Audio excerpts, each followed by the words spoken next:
Okay, good morning. सगळ्यात महत्त्वाचं की आजचा जो आपला टॉपिक आहे तो आहे रोझेल फ्लावरवरती. आणि डिएक्सनचं एक जबरदस्त प्रॉडक्ट, ज्या प्रॉडक्टवर आपण तेवढंसं सिरियसली घेतलेलं नाही, पण आजची पीपीटी पाहिल्यावरती माझ्या माहितीप्रमाणे आत्ता जे मी तुम्हाला सांगतोय त्या रोझेलचा चमत्कार तुमच्या समोर येईल. आणि रोझेल आपल्याकडे दोन फॉर्ममध्ये मिळतंय. एक आहे छोटी बॉटल ज्यूसमध्ये आणि काय टॅबलेट्स 120 आणि 360. तर हे प्रॉडक्ट कशावरती चालतात समोर लिहिलंय, प्रिव्हेंट्स हायपरटेन्शन. म्हणजे ज्या लोकांना बीपीचा त्रास आहे त्यांचा बीपीचा त्रास पूर्ण रिकवर होऊ शकतो. ज्या लोकांना हार्टचा इश्यू आहे त्यांचा हार्टचा इश्यू क्लिअर होऊ शकतो. ज्या लोकांना किडनीचा आजार झालाय, ज्या लोकांना लिव्हर डॅमेज झालंय, अशा सगळ्यात महत्वाच्या सगळ्या ऑर्गनवरती रोझेल एकमेव ज्यूस आहे जो आपल्या हातामध्ये आहे, जो मिरॅकल घडवू शकतो. आणि पूर्ण रिसर्च पेपर सहित आजची पीपीटी असणार आहे. त्याच्यामुळं नीट ध्यान देऊन ऐका. आता रोझेलचं बॉटॅनिकल नेम जे असतं ना, ते आहे हिबिस्कस सबदरिफा. ओके. आणि HSB असा त्याचा उल्लेख बऱ्याच ठिकाणी येईल तुम्हाला. तर हे काय काय करते आपण वन बाय वन बघूया. तर हे रोझेल म्हणजे जास्वंदी जसं आपण फुल असतो ना, त्या कॅटेगरीमध्ये ते येतं. तर सगळ्यात महत्वाचं, the human immune system is directly affected by what way one it's. आत्ताची आपली माणसाची प्रतिकार शक्ती डिपेंड कशावरती आहे? आपण काय खातो आणि आपली बॉडी त्याला कशी रेजिस्ट करते. आणि हे जर चांगलं करत असू तर and does the bodies resistance may be the most important factor in preventing cancer. जर आपली रोग प्रतिकारक शक्ती चांगली असेल तर आपलं शरीर कॅन्सरचा बचाव करू शकतं. Excess or deficiencies of any nutrient adversely affect the immune system. माझ्या खाण्यामध्ये कुठलाही अतिरेक झाला आणि जर माझ्या खाण्यामध्ये कमतरता काहीतरी जर राहिल्या, तर त्याचा डायरेक्ट व्हायसे वर्सा तुमचा इम्पॅक्ट येतो तुमच्या प्रतिकार शक्तीवरती. त्यामुळं काय खाताय सावधान. हे खाणं आपला आजार क्रिएट करू शकतं. त्याच्यामुळं रोझेल काय काय करते बघा. पहिल्यांदा सायंटिफिक नेम आहे hibiscus sabdariffa. Common name roselle. कुठल्या कॅटेगरीमध्ये येतं? Spice, emollient, herb, shrub. Found in South East Asia, Malaysia, Cambodia, Thailand, Rizal and Philippines. म्हणजे सगळ्यात महत्वाचं, इंडियामध्ये आपल्याकडं झाडच नाहीये. आणि त्यामुळे आपल्याकडं असं काहीतरी चमत्कार येतोय, जी जडीबुटी आपल्या बॉडीमध्ये मिरॅकल करू शकते आणि आपली असंख्य आजारापासून मुक्ती करू शकते. त्यामुळं ॲलोपॅथीच्या डॉक्टर लोकांना त्याचा गंधही नसेल. इव्हन आयुर्वेदाच्या आपल्यातल्या लोकांना पण त्याचा गंधही नसेल. पण डिएक्सनच्या माध्यमातून असे पॉवरफुल आपल्याकडं न्यूट्रियंट्स, ज्यूस, टॅबलेट्स येतात. तर त्याचा जर आपण फायदा करून घेतला तर आपण भरपूर मानवजातीचा बेनिफिट करून घेऊ शकतो. तर आता डिस्क्रिप्शन काय? रोझेल ऑर सोर टी हा एक प्रकारचा tea category. Is a tea where the usually dark coloured flowers are used to brew. म्हणजे एक असा, आपण जर गरम पाणी घेतलं आणि त्याच्यामध्ये जर आपण फक्त हे ऍड करतोय, तर हे असं जरी ऍड करून एखाद्याने घेतलं तरी सुद्धा तो फॉर्मेशन ऑटोमॅटिक व्हायला लागेल. हे आपण असंही पिऊ शकतो. असं जर आपण गरम पाण्यामध्ये ऍड करून घेत असेल आणि हे जर आपण पित असेल रेग्युलर, सकाळ दुपार संध्याकाळ, तरी सुद्धा त्याच्यामध्ये भरपूर फरक पडतो. त्यामुळं हे उगवलं जातं कुठं? वेस्ट आफ्रिका आणि South East Asia. Roselle has been used alternative medicine as a diuretic and mild laxative. ज्या लोकांना किडनीचा, लघवी अडकण्याचा, प्रोस्टेट ग्लँडचा, तुमचं क्रिएटिनचा त्रास आहे, किंवा ज्या लोकांचं पोट साफ होत नाही, पोट गच्च होतं, कॉन्स्टिपेशन, अशा सगळ्या लोकांना रोझेल ज्यूसचा भरपूर फायदा होणार आहे. ब्राझिलियन्स यूज रोझेल पेटल्स म्हणजे पाकळ्या आणि पानं कशाकरता वापरतात? पोटदुखीवरती. स्टमक एक, ज्याचं पोट दुखत राहतं, पोटात कुटकुट वाजते, गॅस पकडते, पोट धप्प झालंय, असा कुठलाही पोटाचा इश्यू जर असेल तर गरम पाण्यामध्ये रोझेल टाकून जर तुम्ही असं केलं तर तुमची कसलीही पोटदुखी बरी होऊ शकते. आणि पोट बिघडण्यामुळेच डायबिटीज झालाय, पोट बिघडण्यामुळेच संधिवात झालाय, पोट बिघडण्यामुळेच लिव्हर फेल झालाय, पोट बिघडण्यामुळे सगळे बॉडीमधले आजार येत राहतात. त्याच्यामुळे पोटाचं सोल्युशनच आपल्या हातामध्ये आलंय. तरी आपल्याकडं असायला पाहिजे प्रत्येकाकडं. आणि मग युजेस ऑफ रोझेल काय म्हणून केलं जातं? Very popular in India and Burma as a vegetable mix or sea food and fish. म्हणजे समुद्री अन्न आपण म्हणतोय की नाही, मासे, खेकडे, झिंगे, तुम्ही जे काय खाता त्याच्यामध्ये इंडियामध्ये रोझेल फेमस आहे अँड फिश म्हणून. Use in the Philippines as used in the Philippines as for टिनीलँड बँकॉक. ओके. काय? Okay okay. तर सगळ्यात महत्वाचं की आता आपल्याकडं हे सर्व जे आलंय हे अत्यंत आपल्याला चांगलं चांगलं काम करायला लागतं. आणि usually Vietnam as a spice or fish soup. As a beverage in Jamaica, Caribbean, and Mexico, the petals and silex is boiled and chilled and mixed with alcoholic drink. म्हणजे तुम्ही काय लोक जर वाईन पितायत, दारू पितायत, त्याच्यामध्ये ऍड करून सुद्धा roselle पिलं जाऊ शकतं. कुठलाही त्याच्या तुम्हाला साडी बॉडीला साईड इफेक्ट होऊ नये म्हणून अशासाठी सुद्धा तुम्हाला ते ऍड करता येईल. नुकसान त्याचं काहीच घडणार नाही. हा पण तुम्हाला त्याचा फायद्यात फायदा चांगल्यात चांगला घडू शकतो. ओके. याच्यानंतर पुढे आता न्यूट्रिशनल हे कसं बनलंय आणि कशाने बनलंय? तर पहिलं सगळ्यात महत्वाचं पर 100 ग्रॅम टॅबलेट, आता जी माझ्या हातामध्ये रोजलची डबी आहे, ओके, आणि एक ज्यूस आहे. तर व्हिटॅमिन सी मिळतं तुम्हाला 154 मिलीग्रॅम पर 100 मिलीग्रॅमच्या मागे. त्याच्यानंतर बीटा कॅरोटीन. बीटा कॅरोटीन हे तुमच्या डोळ्याकरता आणि अँटी कॅन्सर म्हणून प्रचंड चांगला आहे. ज्यात बीटा कॅरोटीन आहे, ह्याच्यात कॅल्शियम आहे. गुडघेदुखी, पाठदुखी, कंबरदुखी, दात किडतात आहे, केस गळतात आहे, तुमचा काय कंबर दुखतीये, तर ह्या सगळ्यासाठी कॅल्शियम सुद्धा याच्यामध्ये आहे.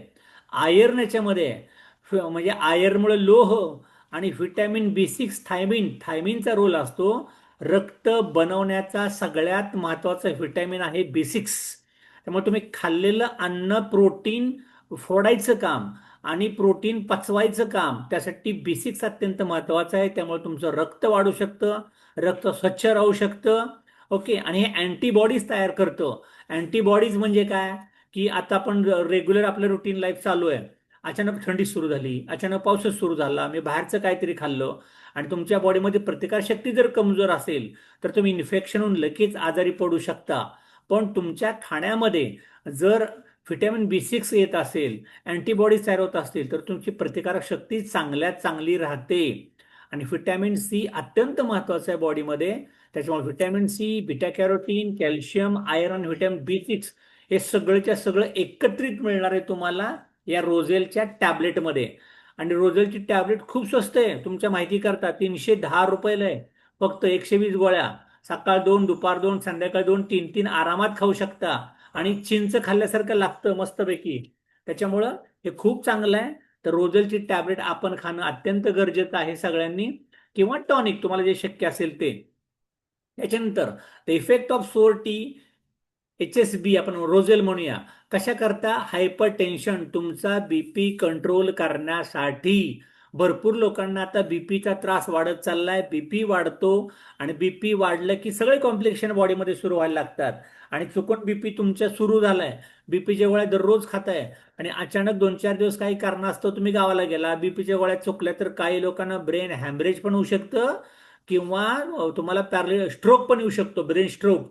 असं काय घडायलाच नको. त्यामुळे बीपी आजार झाल्यानंतर रिकवर करणं आणि अगोदर प्रिव्हेन्शनमध्ये मी जर घेत राहिलो तर roselle, the extract of roselle possesses ACE inhibitory potential via competitive inhibition which is related to the anthocyanins, okay, delphinidin and cyanidin. The anthocyanins helps to relax the arteries आणि इम्प्रूव्ह द ब्लड फ्लो. म्हणजे तुमच्या रक्तवाहिन्या ज्या चिकट झाल्यात, रक्ताचा flow बरोबर नाही, अरुंद झाल्यात, त्यातल्या रक्ताचा फ्लो चांगला करण्याकरता.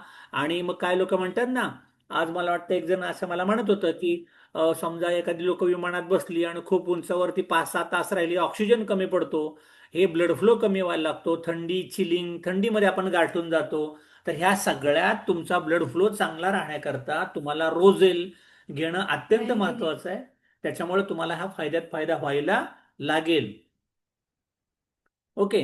याच्यानंतर दुसरं ह्याच्यामध्ये काय काय आहे, examples of angiotensin converting enzyme ACE inhibitor drug. ज्या लोकांना हार्ट अटॅक येतो किंवा तुमचं हार्टची गडबड होते, याचं एस इनिबिटर ड्रग खूप महत्वाचे असतात. हे जर त्याच वेळेस नाही मिळाले तर डायरेक्ट एखाद्याला हार्ट अटॅक सुद्धा येऊ शकतो. पण सगळ्यात महत्वाचं, आता जे लोक एस इनिबिटर वापरतात, डॉक्टरच्या गोळ्या खातात, इथे बघा नावं सगळे दिलेत तुम्हाला, मी वाचत बसत नाही, इथं सगळी नावं दिली आहेत. ॲलोपॅथी डॉक्टरांना चांगलं समजतं. आणि हे जर मी कंटिन्युअसपणे असं एस इनिबिटर घेत राहिलो तर त्याच्यामुळे साईड इफेक्ट काय काय व्हायला लागतात. तुम्हाला कोरडा खोकला चालू होऊ शकतो. तुमचं रक्तातली पोटॅशियमची लेवल खूप वाढू शकते. फटिगनेस येतो, अंग तुमचं डिझिनेस म्हणजे तुम्ही थकून जाता, डोकं दुखत राहायला लागतं किंवा तुमची तोंडाची चव जाते. आता ह्या गोळ्या कोण देतं? तुम्हाला कुठलाही रक्तवाहिन्यांच्या बद्दल प्रॉब्लेम सुरू झाला, एंजायना प्रॅक्टिस तुम्ही ऐकलंय का? तुमच्या डाव्या बाजूला चमकायला लागतं, अचानक हार्टवरती लोड यायला लागतो, आणि त्यांच्या जर मी गोळ्या चालू घेत घेत राहिल्या तर त्याचा साईड इफेक्ट काय यायला लागतो?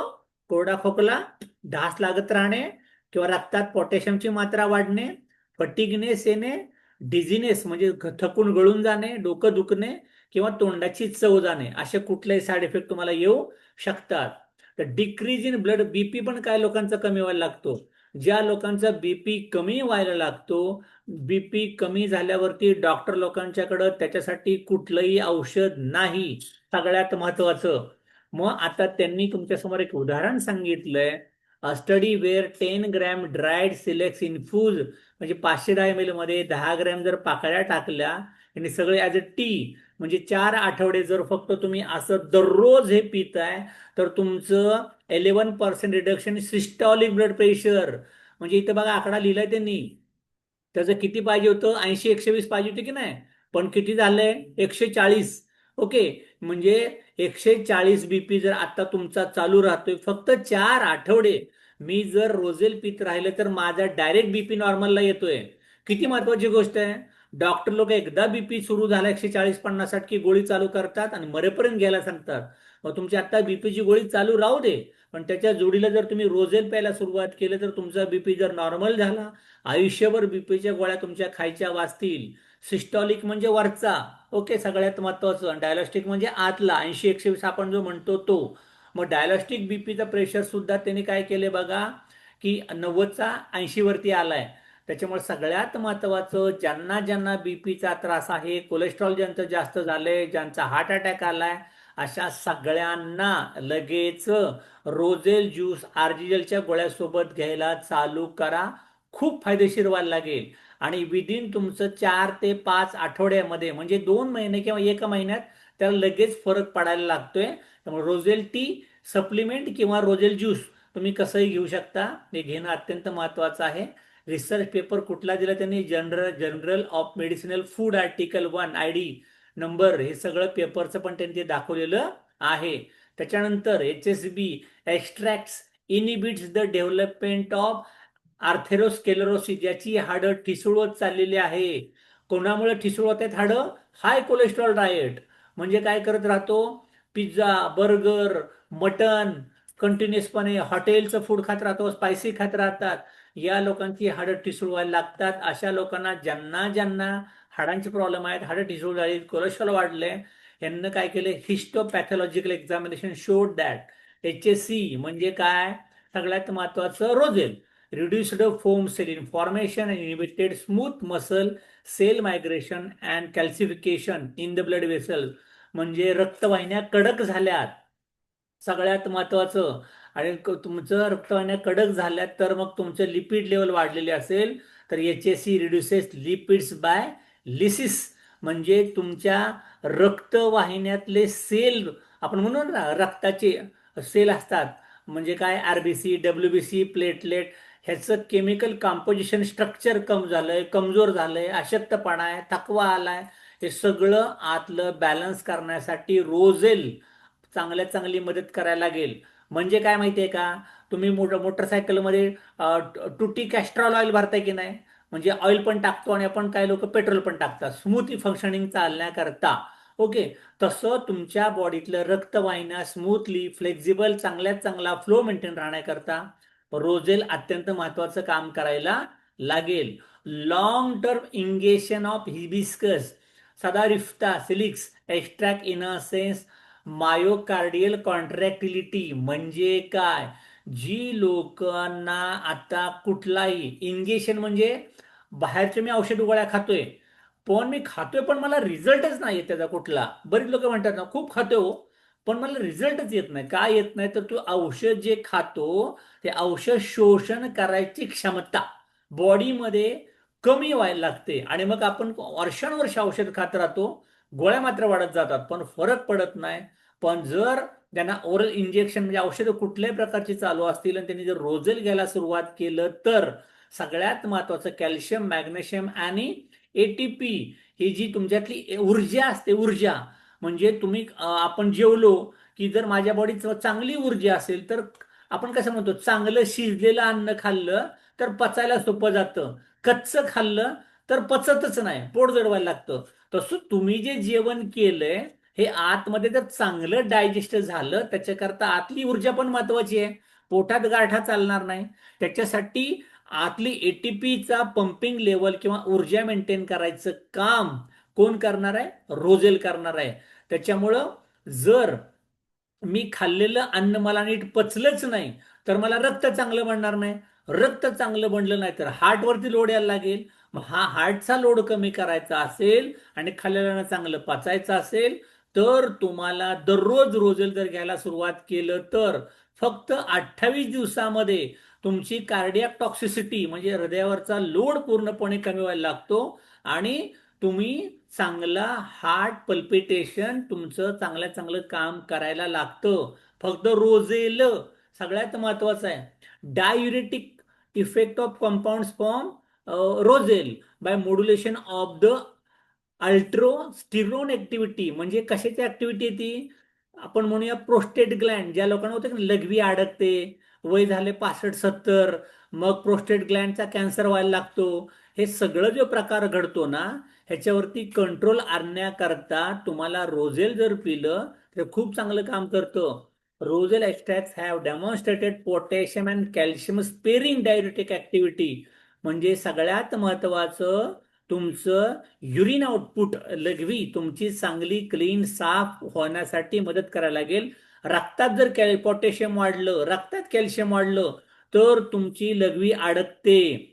250 ते 750 milligram roselle extract was able to significantly reduce calcium deposition in renal tissue म्हणजे तुमच्या मूत्रमार्गामध्ये रिनल फेल्युअर म्हणतात किडनी फेल झाल्यावरती ह्याच्यामध्ये जे खडे बारीक व्हायला लागतात किंवा लघवी अडकायला लागते, लघवी पूर्ण होत नाही, ह्या सगळ्या लोक किडनीमध्ये खडे व्हायला लागतात, हे होऊन दिले जाणार नाहीत.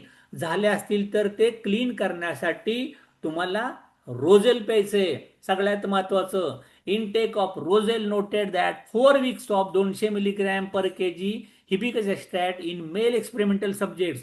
A dose similar to those used in other studies was able to adversely affect sperm morphology, better sperm morphology, and increase in sperm count by 18.5% from the baseline sperm count.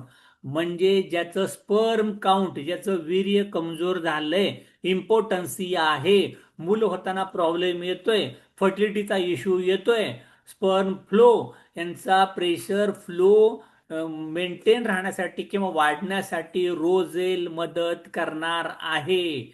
म्हणजे हे किती ठिकाणी काम करते, किती फायद्याचं आहे ते नीट बघा.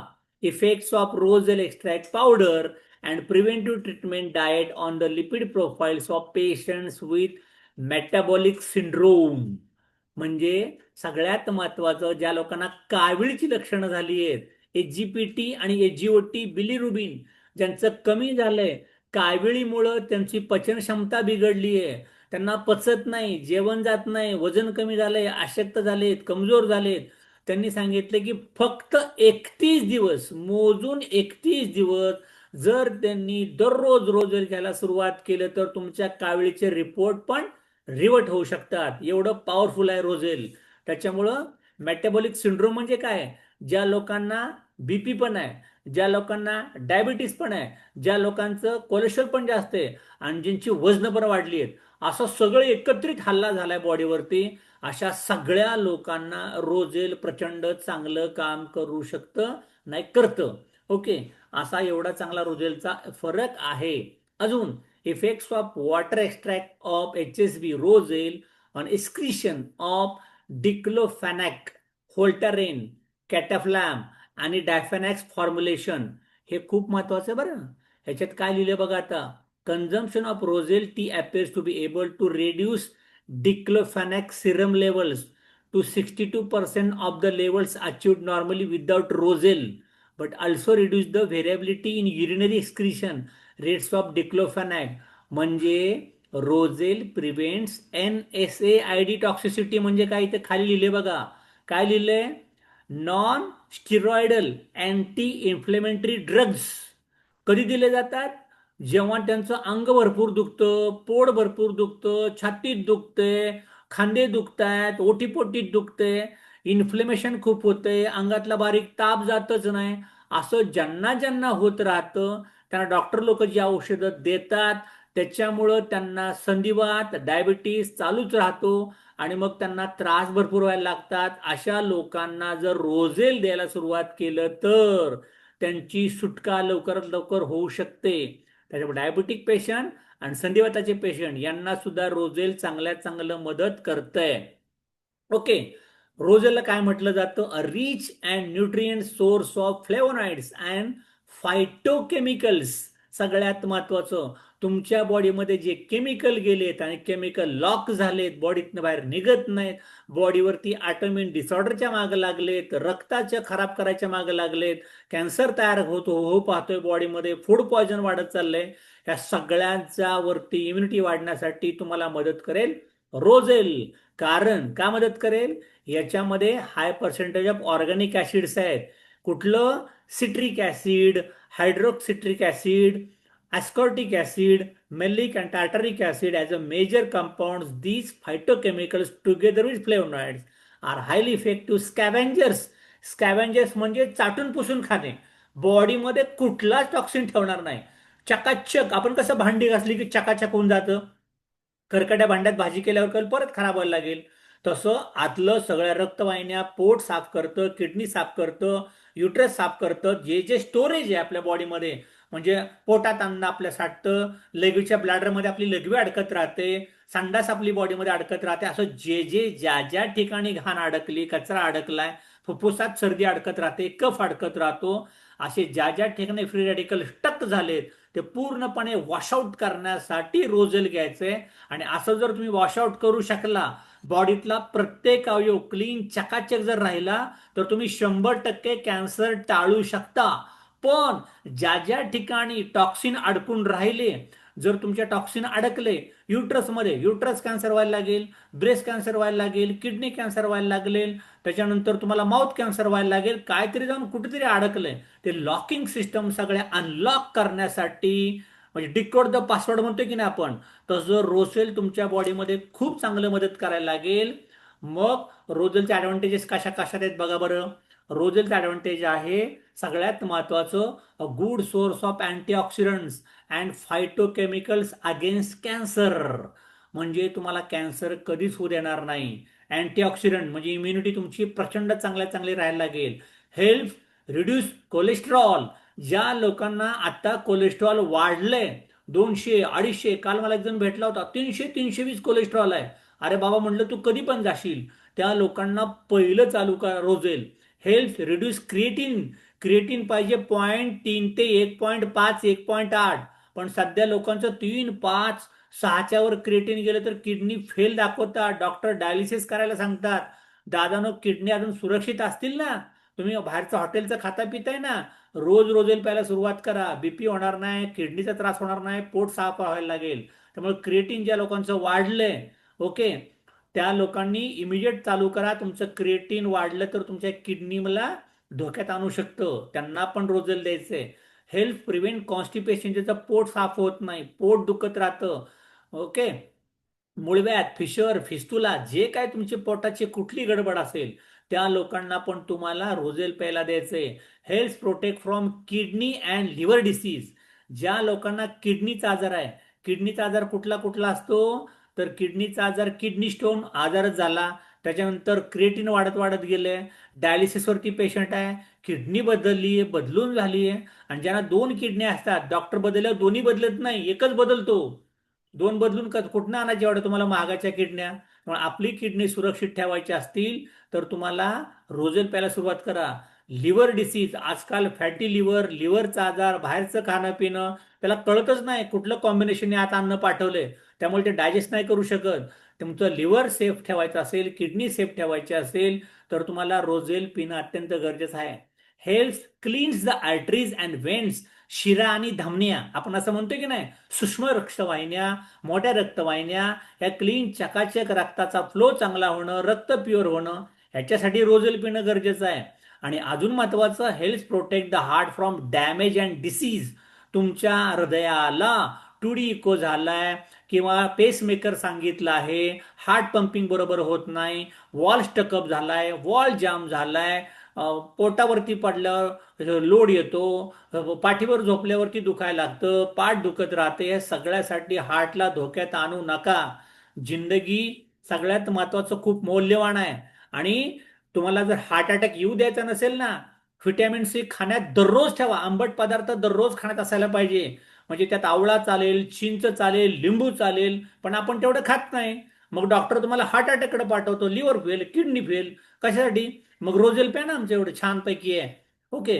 त्यामुळं रिसोर्स इन व्हिटॅमिन सी. आणि ज्यांना ज्यांना तुम्ही आरजीजेल देता, आरजीजेलची पावडर जर घेत असाल गरम पाण्यामध्ये, त्याच्यात 2-3 चमचे रोजेल सकाळ संध्याकाळ घ्या. तुम्हाला 2 महिन्यात इम्युनिटीमध्ये प्रचंड चेंज वाटायला लागेल. मग शेवटचं मी काय सांगतोय तुम्हाला, you can not by your health. तुम्ही तुमचं निरोगी जीवन विकत नाही घेऊ शकत. You must earn it. ते तुम्हाला खेचून मिळवावं लागतं, मेंटेन करावं लागतं. कसं काय? Through healthy living. चांगलं खाऊन पिऊन, व्यायाम करून, चांगली व्यवस्थित झोप घेऊन, वेळच्या वेळी तुमचे विचार डोक्यात चांगले ठेवून. त्याच्यामुळे सगळ्यात महत्वाचं, तुम्ही आत्ताचं sedentary lifestyle, first shift, second shift, third shift, दगदग, ताणतणाव, ट्रॅव्हलिंग, खाणं पिणं, हे नाही पाळू शकत. कारण सगळ्यांच्या अपेक्षा भरपूर झाल्या, जॉब हेक्टिक झालेत. तर तुम्हाला तुमचं खाणं पिणं ब्रँडेड असायला पाहिजे. औषधं तुम्हाला वाचवणार नाही, टेम्पररी आयुष्य वाढवतील, तुमचं आयुष्य घटवतील आणि कमवायच्या वेळेत तुम्ही निघून जाल. तर तसं न करता डीएक्सन ॲज अ ब्रँड म्हणून, ॲज अ वेलनेस म्हणून मला प्रत्येक प्रोडक्ट वापरायचं आहे, जेणेकरून आपण निरोगी राहू शकतो आणि आपलं लाईफ एन्जॉय करू शकतो. त्यामुळं सगळ्यात महत्वाचं, God calls for reformers to stand in defence of the health laws. म्हणजे आरोग्याचे जे नियम असतात, हे नियम पाळून जर तुम्ही या सृष्टीमध्ये जगलात तर तुम्हाला या मानवी जीवनाचा आनंद घेता येईल. आणि and to maintain an elevated standard and the training of the mind and culture of the heart. त्यामुळे तुमच्या मनाने, तुमच्या मग शरीराने जर निरोगी राहायचे, चांगलं राहायचे, तर तुम्हाला रोजेल खूप चांगलं मदत करायला लागेल. आज रोजेल घ्या आणि छान राहा. Keep healthy heart so we won't be apart. सगळ्यात महत्वाचं, तुम्ही हेल्दी राहायचंय, अनहेल्दी अजिबात राहायचं नाही. याच्याकरता आपण सगळ्यांनी डीएक्सन खाणं पिणं अत्यंत महत्वाचं आहे. प्रत्येक प्रोडक्ट, प्रत्येक ब्रँड वापरायला चांगल्यात चांगली सुरुवात करा.